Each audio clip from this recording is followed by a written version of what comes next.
अस्सलाम वालेकुम, किद्दां तुसीं वधिया हो। उम्मीद करदी हां सब खैरियत नाल होणगे। अच्छा, अज दी रेसिपी बहुत खास होने वाली आ। प्याज वाले पकौड़े बनाने का तरीका और उहदे विच मैं एक ऐसी चीज़ पाऊँगी जिहदे नाल पकौड़े बहुत ही ज़बरदस्त बनणगे और इन्ना प्यारा टेस्ट होगा। अज ताईं तुसीं इदां दे पकौड़े, प्याज वाले पकौड़े तां बिल्कुल ही नहीं खाधे होणगे। अच्छा जी, असीं बनाना स्टार्ट करदे हां ताकि तुहानूं समझ आवे पकौड़े दी रेसिपी स्पेशल रेसिपी है। अच्छा, हुण इहदे विच लिया वा मैं 2 कप बेसन, हरियां मिर्चां वा एक ਉਹ भी चॉप की हुई और प्याज आ।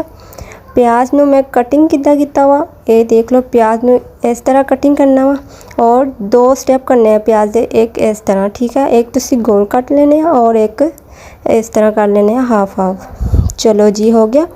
बिस्मिल्लाहिर्रहमानिर्रहीम, बिस्मिल्लाह दिया बरकतां। प्याज वाले पकौड़े तो बहुत ही मज़ेदार लगते हैं, हर किसी के फेवरेट होंगे आ। और अगर अचानक मेहमान आ जाए तो तुसीं बना सकते हैं, बहुत ही ईजी रेसिपी है। अच्छा जी, जो बहुत ख़ास चीज़ आ वो आ अजवैन। हाफ चम्मच अजवैन और 1 चम्मच जीरे दा और अजवैन दा बहुत ही प्यारा टेस्ट आ। अजवैन तो लाजमी पाओ क्योंकि इन्ना बहुत ज़बरदस्त पकौड़े लगते हैं। अच्छा जी, हुण इहदे विच जाएगी दरा मिर्च, जिन्हों कहते आ दादर मिर्च। दादर मिर्च भी कहते हैं, दरा मिर्च भी कोई कहता वा। हाफ चम्मच आ पानी है और यदा बहुत ही प्यारा टेस्ट होंदा वा। और ये पावांगे लाल मिर्च, और भी हाफ चम्मच, और हल्दी पाउडर और भी हाफ चम्मच। अच्छा जी, नमक ये इस्तेमाल होगा हस्बे ज़रूरत। 1 चम्मच जाएगा सूखा धनिया और 1 चम्मच गरम मसाला। जो बहुत खास चीज़ आ वो लेमन, और ये लेमन का रस पावांगे आपां।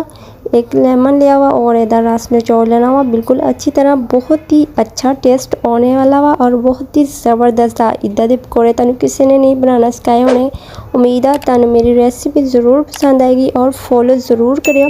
अच्छी तरह मिक्स कर लेना वा और पानी का कितना इस्तेमाल करना वा, पानी इन्ना ज़्यादा इस्तेमाल नहीं करना। पहला थोड़ा जिहा पा के आप मिक्स कर लेंगे आ, फिर तुहानूं समझ आ जाएगी कि पानी की कितनी ज़रूरत आ। चलो जी, मिक्स कर लेंदी आ, फिर मैं तुहानूं दिखानी। अच्छा जी, बेसन तो हो चुका है मिक्स। ना ही इन्ना पतला करना और ना ही इन्ना सख्त रखना वा, और सिर्फ 10 मिनट लिए छोड़ देना वा ताकि बहुत ही ज़बरदस्त पकौड़े बनन और क्रिस्पी बनगे। अच्छा जी, आप देख लो पकौड़ियां दा बेसन जिहड़ा आपां बना लिया वा और प्याज वाले पकौड़े बहुत ही ज़बरदस्त आ। घी गर्म होने वास्ते रख दिता वा। लो जी, कर लो गल, गाँव हजे बसिया नहीं, लुटेरे पहलों ही आ गए आ। समझ तो तुसीं गए होने। आ देखो पकौड़े तो हजे रेडी होए नहीं आ, बारिश वाला मौसम पहले ही हो गया वा। वाह, बहुत ज़बरदस्त। बारिश के तो पकौड़े खाए जाते हैं बहुत शौक नाल। बिस्मिल्लाहिर्रहमानिर्रहीम, बिस्मिल्लाह दी बरकतां। और घी हल्की हल्की आगते रखा हुआ। हवा बहुत ज़्यादा चलन दी है, बारिश बहुत ज़्यादा तेज़ हो रही है और जल्दी जल्दी पकौड़े बना के ज़बरदस्त मज़ा लेंदे आ। अच्छा जी, जल्दी जल्दी पा देवांगे पकौड़े। तुसीं हत्थ ना पाउणे आ, चमची की मदद नाल नहीं, ठीक है ना। और अगर तुसीं पकौड़े चमची की मदद ना पाओगे तो पकौड़े बहुत ही सख्त बनणगे, और हाथ ना बनाओगे तो बहुत ही क्रिस्पी और बहुत ही सॉफ्ट, बहुत मज़े वाले आ। और बहुत ही ईजी रेसिपी आ, हर स्टेप फॉलो करियो और जायका तुहाडे सामने होगा माशाल्लाह, बहुत ही ज़बरदस्त। अच्छा जी, तुसी मेरे चैनल नूं सबसक्राइब किया वा या नहीं, जल्दी ना जाके मेरे चैनल नूं सबसक्राइब कर दो और बैल आइकन दा बटन प्रेस कर दियो ताकि तुहानूं हर आने वाली वीडियो मिल सके।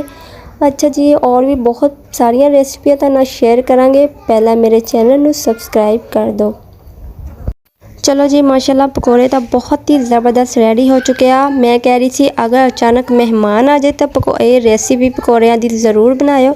और इत्थे तो अचानक बारिश आ गई है जो कि बहुत ही ज़बरदस्त और बहुत ही मज़ा आएगा पकौड़े खाने में। अगर तुहानूं भी पसंद आ तो जल्दी जाके बनाओ और बारिश का मज़ा लो। बारिश आए या ना आए, मेहमान आए या ना आए, पर तुसी ये रेसिपी ज़रूर ट्राई करो। उम्मीद करदी हां तुहानूं पसंद आएगा। मेरे चैनल नूं सबसक्राइब करके जाओ, वरना तुसी पकौड़े वाली रेसिपी ज़रूर ट्राई करो। और अपना बहुत सारा ख्याल रखियो। असीं फिर मिलांगे नवे चस्के दे नाल, नवी रेसिपी दे नाल। ओके, अल्लाह हाफिज़।